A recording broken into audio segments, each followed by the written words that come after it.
Hello, আসসালামু আলাইকুম viewers.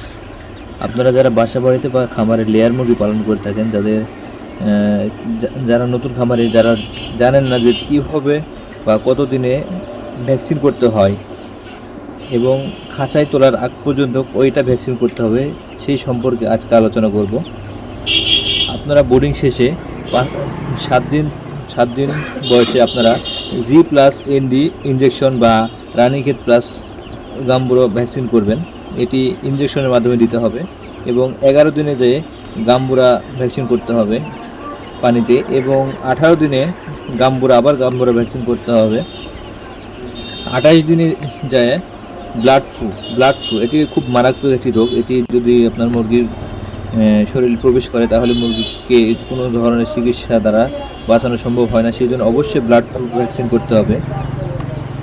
এবং 50 দিন বয়সে যে আপনাদের কলেরার ভ্যাকসিন করতে হবে। কলেরা একটি মারাত্মক রোগ, এটি আপনার পানিবাহিত রোগ, এটি পানির মাধ্যমে ছড়ায়, সেই জন্য এই রোগটি অবশ্যই করতে হবে। এবং খাঁচায় তোলার আগ পর্যন্ত মানে 80 দিন বয়সে যে আপনারা ব্লাড ফ্লু আবার করবেন, কারণ ব্লাড ফ্লু একটি মারাত্মক রোগ।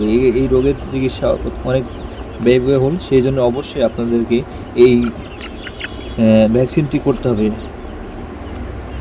তাহলে মুরগির রোগবালাই বা কোনো ধরনের সমস্যার হাত থেকে রক্ষা পাবে এবং দীর্ঘদিন বয়স পর্যন্ত টিকে থাকার সম্ভাবনা থাকবে। তাহলে আপনাদের ডিমের প্রোডাকশনও ভালো আসবে এবং মুরগির রোগবালাই কম হবে।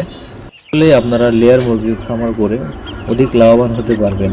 আর এই সম্পর্কে জেনে শুনে তারপরে আপনারা লেয়ার মুরগি পালন করবেন, তাহলেই আপনারা খামার করে লাভবান হতে পারবেন। আর আমার ভিডিওটি যদি ভালো লেগে থাকে তাহলে লাইক, কমেন্ট, শেয়ার এবং সাবস্ক্রাইব করে দিবেন। ধন্যবাদ সবাইকে।